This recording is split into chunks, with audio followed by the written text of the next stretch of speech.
So this video is for all my former quiet kids in school. Anyone who's ever been asked, why are you so quiet? You should really speak up more. As if it were that easy to fix. I'm someone who, even now, I would identify as an introverted person. And it's only just in the last couple of years where I've stopped looking at that part of myself as just a complete curse, as something which is going to hold me back in every area of my life. Because let's be real, we are living in a world which is extremely biased towards extroverts, and it doesn't get talked about enough. If you are an introvert, the sad reality is you're living in a world which is working against you on so many levels. That's just the harsh truth of it. But stick around to the end, because I think I have some perspective shifts coming from someone who again just did absolutely hate this part of himself for the longest time and had a really hard time in school with it, to being at ease and comfortable with it, and actually looking at it as somewhat of an advantage now. So where did this side of me come from? Because I don't know about this whole nature versus nurture argument, because as I'm going to talk about, I think there are things that happened to me which drove me to become a more quiet person. But generally I would say that when I was a kid, maybe I was a little bit more reserved. But at that age, you just don't really, when you're 5 years old, you're not aware of what an introvert is or an extrovert is. You just kind of have friends. When I was younger, I was friends with all different types of kids. Even though I wasn't sporty, I was friends with the sporty kids. I'd have loads of different friends. We'd all just get on. And it was only going to high school that I really began to have a tough time with it. Because even though maybe in my, your teachers write you those little school reports at the end of the year, they give to your parents. Most of my teachers when I was younger, they would say oh, he doesn't put his hand up much in class. But who really gives a fuck about that, But when I went to high school, I really, really struggled with being the quiet kid. Because what was maybe a little bit different for me, although I'm hoping maybe you relate to what I went through, but what was different for me was when I was 11, my dad got a new job in a different part of the country. So we left this little village where I was really happy and had loads of friends. All my friends just lived in this one little village, never more than 10 minutes away. My life just got ripped apart and started at this new high school, which was there was at least 10 times as many people in this school as my last school. And I knew no one. A load of guys, I know high school people don't generally know each other, but a load of guys from my class, they all knew each other from primary school. So there was already cliques and groups forming. And I really, really, really struggled with making friends. I just had no friends for 2 years. And I don't really know where it came from. But I experienced so much rejection in what was a really difficult time for me. And I was only 13, so I try not to give myself a hard time for this, but I think I genuinely, going through that period of my life with no friends, it was so challenging. And it put me in this kind of desperate frame of mind where I was just trying to be accepted by so many different groups. And I had a bunch of people just tell me to fuck off, basically. And ended up being taken in by this group who didn't treat me that well, but that's a different story. But in addition to just being in this school, it was an all boys school, so it was very, very what's the word, like dog eat dog, like everyone, survival of the fittest basically. Everyone just tearing each other down as a way of like not getting targeted yourself.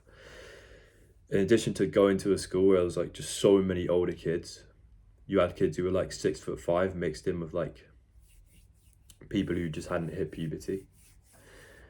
And it felt like everyone was just trying to fucking kill you. In addition to that, I kind of just looked at most of my class as just hating me after a while. And I formed this like defense mechanism of being quiet, of just trying to keep my head down and go throughout like the day as quickly as possible without being noticed. You know, can you really blame me for doing that? Like half of the people in my class were just fucking, am I allowed to say the word cunt on YouTube? They were all fucking cunts at the time. And I know they were young, but like obviously there's still like a bit of resentment from me that I'm like holding on to, but I can understand why they were like this. Everyone just bullied each other as a way of not getting bullied. But it backfired. Because suddenly just that defense mechanism, that way of me kind of going under the radar and just trying to be unnoticed, just minding my own business. Suddenly everyone just fucking decided to turn that into a joke. Someone started this joke that like I am the new kid. Oh, he's the new kid, he never says anything. You know, why don't you ever say anything? Who are you? People used to fucking go up to me and be like, who are you? All the time. Just some fucking group who I didn't even know, like bro, this happened like across the entire year group. So all the other classes have people coming up to me in groups who I'd never even met before. Like the irony in this, they're coming up to me and they're like, who are you? And their entire group just starts laughing. I'm like, bro, I don't know who the fuck you are. How do you know about this? And this joke kind of like blew up into this thing where I'm just constantly getting mocked for being the quiet kid, and it just felt so horrible. And like, I'm not really showing it now, but it was so painful at the time. Like I genuinely had no safe space in school. And I became more quiet as a way of like guarding myself from getting bullied, yet somehow I'm now getting bullied for being quiet when I'm just fucking trying to get on with my day. School is just a brutal environment, especially all boys schools, because it's like you're just people fucking, it's like the animal kingdom. People like sniff out any kind of weakness. Everyone's looking to advance their own like social status and protect themselves. I mean, I got bullied a lot, like, but I won't like act like I was a complete saint in school. I fucking bullied other people as well, you know. It just kind of, that environment kind of brings out the worst in you, and it's a tough thing to accept looking back. And eventually, people did get a bit nicer, and people stopped calling me a school shooter and making jokes about me coming in with like a fucking, I used to have this like, when I ditched the backpack when I got older, I had this like little bag, you know, like one of those like duffel bags that you carry. That was my school bag. People were constantly joking for a while that I had guns in there or something. It's fucked up, man. Like why does this happen to people who are just trying to get on with their own business? Like being an introvert is just, in school, it's just being judged for like minding your own business and not fucking, you know, wanting to talk to people. Like they say, why don't you ever say anything? And in my head I'd be thinking, I do say things. I talk to my friends. I don't talk to you. I don't talk to you because you're a fucking cunt. Shit, I'm hoping this video doesn't get taken down. But I mean, that's the kind of mindset I'm in when I think about this. Yeah, people did get nicer, and gradually I stopped hearing jokes about being the new kid. But the kind of trauma from that experience didn't go away. And not to mention, like, I just didn't see myself as someone who could change. At every opportunity in school, when I tried to change, when I tried to be more social, would get rejected. There were things where I'd like try and put myself out there, like Like I tried to sign up to be like a prefect or something like that, or like, yeah, some kind of like prefect job. And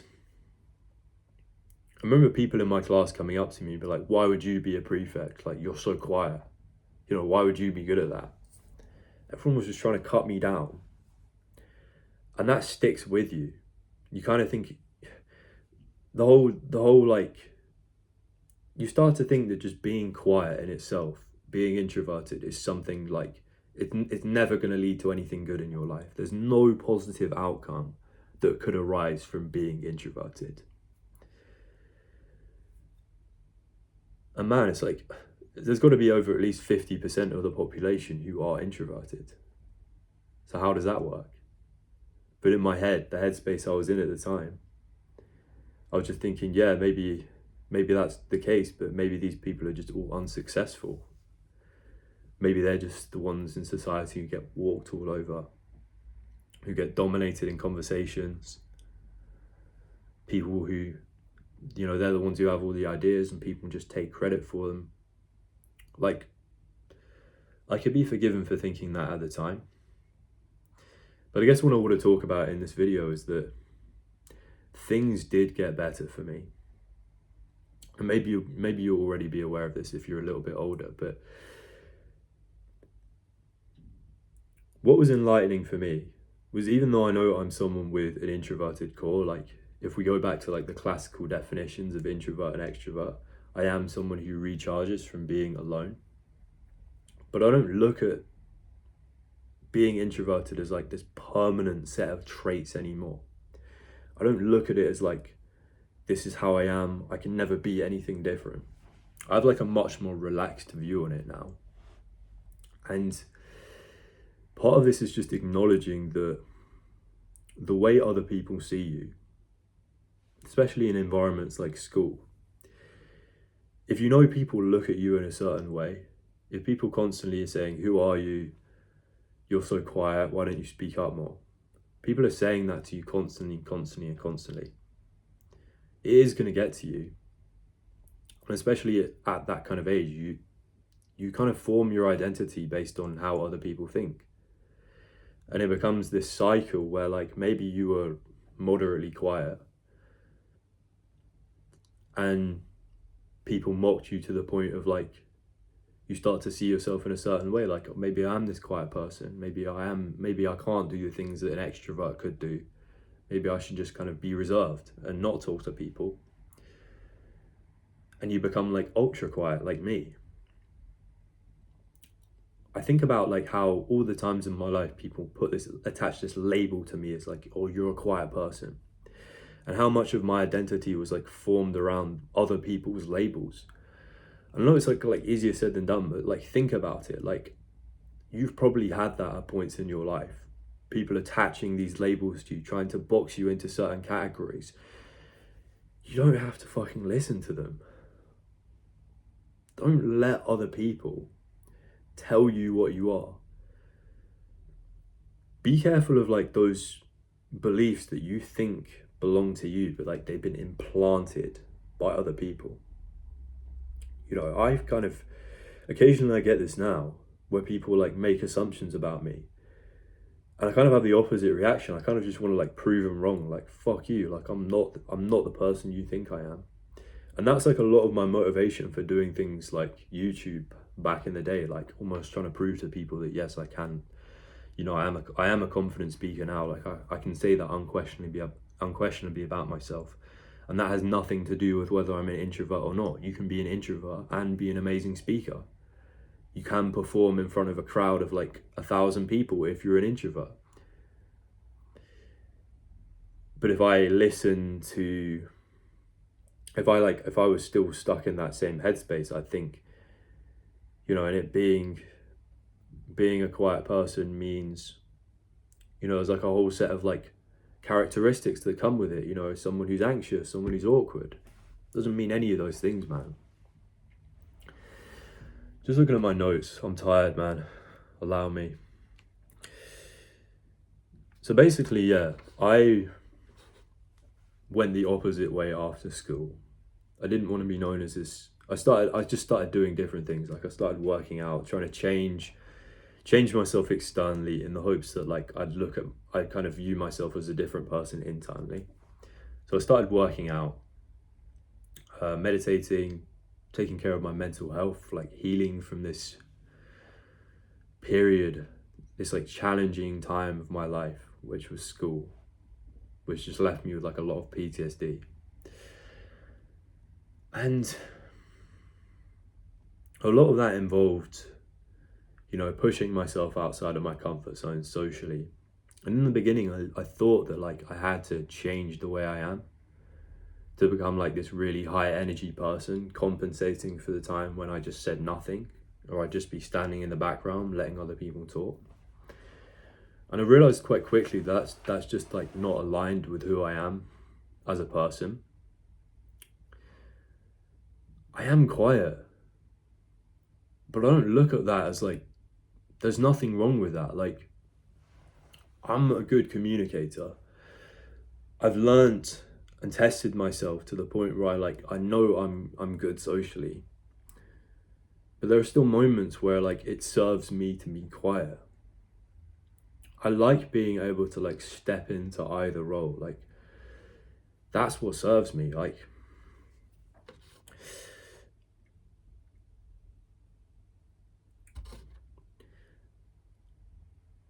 it's tough because I'm still battling with myself to this day. Like some part of me still thinks I need to like change myself. I need to be a different type of person. I need to become extroverted. But actually like, I'm not so quick to define myself these days because I have like introverted and extroverted characteristics. Some of the extroverted ones have come with like a bit more difficulty. But my advice to you is don't be so quick to define yourself as either. Look at it as like you can step into either role depending on the situation. I can do things that an extrovert can. There's nothing an extrovert can do that I can't do with like a bit of effort, a bit of like deliberate, focused effort. I had anxiety, social anxiety for a long time because of what I went through in school that made things like public speaking difficult, that made things like talking to strangers difficult. That's separate from my introvertedness, from my quiet nature. Anxiety and introvertedness, you may think they're like intertwined, but they're not. These two things are separate. I am an introvert, and through learning the skill of like speaking up, not because I was trying to become more extroverted, but recognizing that, in certain situations, speaking up can be good. And it's a skill. It's like a valuable skill that we need to learn. Speaking up in situations where you might not usually. That's something I recognized as like something I could potentially train. And there's situations at work where like that serves me. And I don't see that as like living out of alignment with like who I really am. It just equipping myself with like all the different skills I need to thrive and succeed in this world and in my career and things like that. But there's also situations where I recognize the value of just shutting the fuck up, and where maybe a more extroverted person would just talk and talk and talk. And actually, I'll bring up the example of the CEO of my company right now. A lot of people are, I would say, intimidated by him. You walk into a room with him and it feels like the pressure is on you. And naturally that is because he's the CEO, but he's also quite introverted. He's very introverted actually, and he's told me this himself because we have a bit of one-on-one time together. And I think if you weren't introverted, I'm not saying introverts, this is what we call like power charisma. It's like very good in like negotiating situations. Situations where it's beneficial for like the power dynamic to be shifted in your favor. Yeah, this CEO, I think when you get to know him, he can be quite warm, but to other people, you know, it's like he's actually a man of few words, but in his role, when it comes to like negotiating and getting like the best deal for himself and our organization, it helps that he's not this guy who's just running his mouth 24/7, that he's not like talking and talking and talking. Like they've done studies. I was reading this book. I don't exactly know where the studies come from, but they did like a study at Harvard Business School, which their ethos is like every student should be extroverted. Socializing should be a full-time job. You know, the best way to be successful in your career is to be extroverted, is to be like the salesman archetype. They did studies that showed like basically groups where like the group leader was like this highly extroverted person versus groups where the introvert was in charge. The extroverted leader was like, even if they like knew nothing about like the exercise, like whatever the exercise was, I don't remember. I think it was like outdoor survival skills or some shit, random shit like that. Even though they knew less about the topic, they were just being so forceful about their ideas and saying like, this is the right way, you know, we're doing it my way. They're doing it my way, talking and talking and talking. They performed worse in the groups with the introverted leaders who didn't say as much and who were more willing to like take on advice from the rest of the group, and who were not so like ego driven to just dismiss everyone else's ideas. Like there is a tendency with extroverted people to just like be so assertive and forceful about a point just for the sake of like looking in control and in charge. And that's not really who I want to be. Like I'd rather be more like this CEO in my company who sometimes it's hard to know what he's thinking, but that works in his favor. Like being more like pragmatic and intentional and not talking a million miles an hour, that works in his favor. So I guess it's just not, and a lot of CEOs are like that, man. Like I'm not saying like, oh, we should all strive to be like fucking CEOs and billionaires and rich people or whatever, but like in those types of contexts where you might not expect introverts to be like super present, they're way more present than you think. And they're the ones in charge. I don't know if I covered all my points. I know I'm kind of like, this video is kind of a bit like unscripted, but just recognize that your introvertedness or your quietness doesn't have to define you. And even if you are letting it define you, there's situations in life that I've honestly found out like very quickly. Like I'm still young, I'm only 23.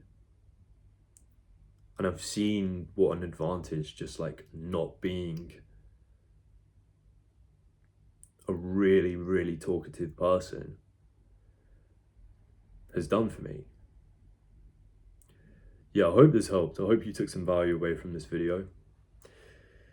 Don't define yourself as anything. Don't rush to box yourself in to one category. Don't set limits on what you can do. Do what serves you in the moment. Nothing more, nothing less.